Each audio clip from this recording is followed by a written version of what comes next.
Compound sentences. At Grammar Songs by Melissa. What is a compound sentence? More importantly, how can understanding and using compound sentences make me a better writer? Let's get started. A compound sentence is formed when two independent clauses are joined by using a coordinating conjunction. Huh? What? I know that may sound confusing, so let me explain. An independent clause is the exact same thing as a complete sentence. Remember, a complete sentence is made of a subject and a predicate. The subject tells who or what the sentence is about, and the predicate tells what the subject does or is. So an example of an independent clause or complete sentence could be, Cullen ate pepperoni pizza. Cullen is who the sentence is about, and ate pepperoni pizza is what Cullen, the subject, did. What about a compound sentence? Yeah, how do we make one of those? I'm getting to that. Basically, a compound sentence is formed when one independent clause or complete sentence is joined to another independent clause or complete sentence.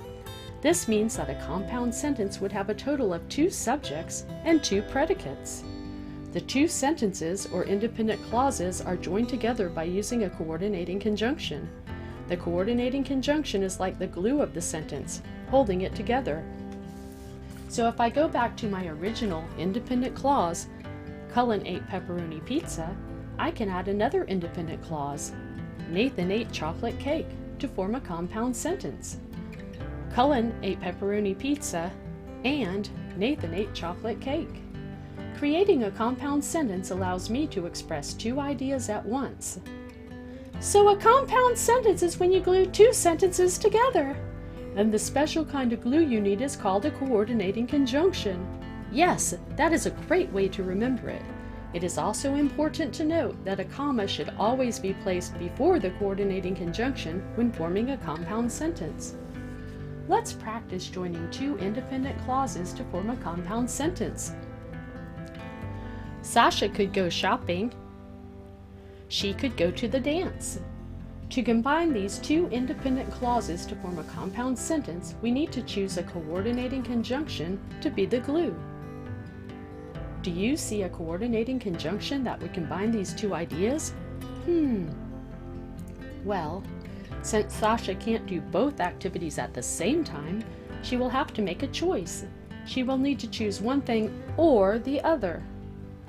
Sasha could go shopping, or she could go to the dance. And since I used a coordinating conjunction, I should place a comma before or to punctuate properly. I think I'll go to the dance. Yippee! Have fun! While Sasha has fun at the dance, let's practice again. Tammy had the lucky ticket. She won $1 million.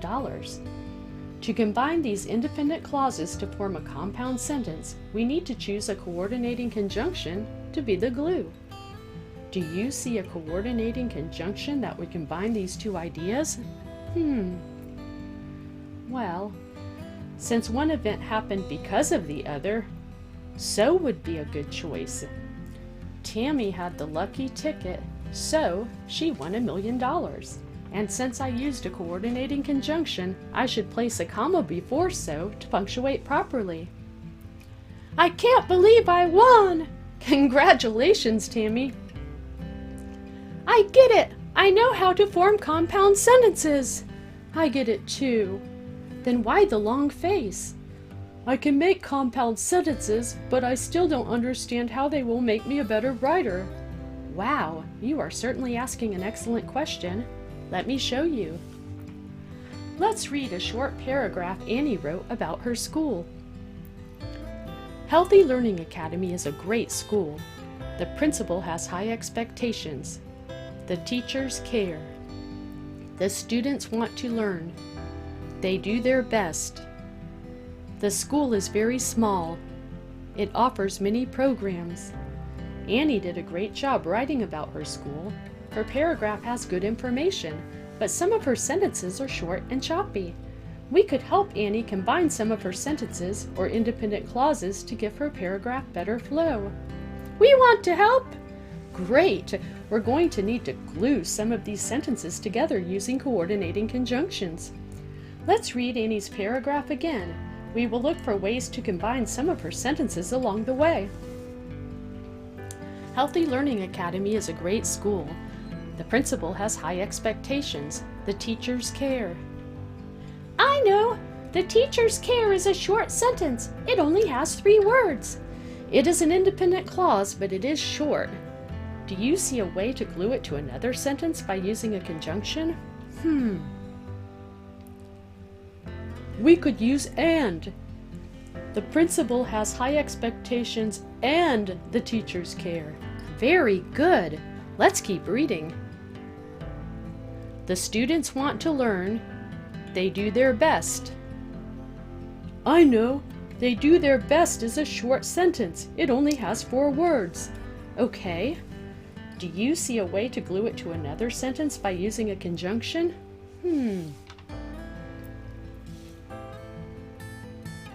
We could use so. The students want to learn, so they do their best. Excellent. Let's finish the paragraph. The school is very small. It offers many programs. Any ideas? I'm not sure. This one is a little tricky, so relax and let me explain. Annie thinks it is important to let the reader know that her school offers many programs, even though it is very small.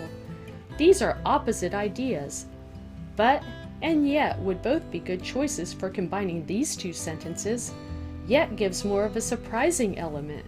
The school is small, yet it offers many programs. That sounds great! Let's read Annie's new paragraph using compound sentences to see how it flows now. Let's write the complete sentences in black and the compound sentences in red. And don't forget the commas! Oh, thanks! Healthy Learning Academy is a great school. The principal has high expectations and the teachers care. The students want to learn, so they do their best. The school is very small, yet it offers many programs. That sounds great! Thank you for helping me! I'm glad to show you how to use compound sentences, Annie, and I'm glad you are proud of your school. That was fun! And now I understand why I should use compound sentences when I write. Very good! And don't forget the glue! Thank you for joining me at Grammar Songs by Melissa. Enjoy other related videos at grammarsongs.com.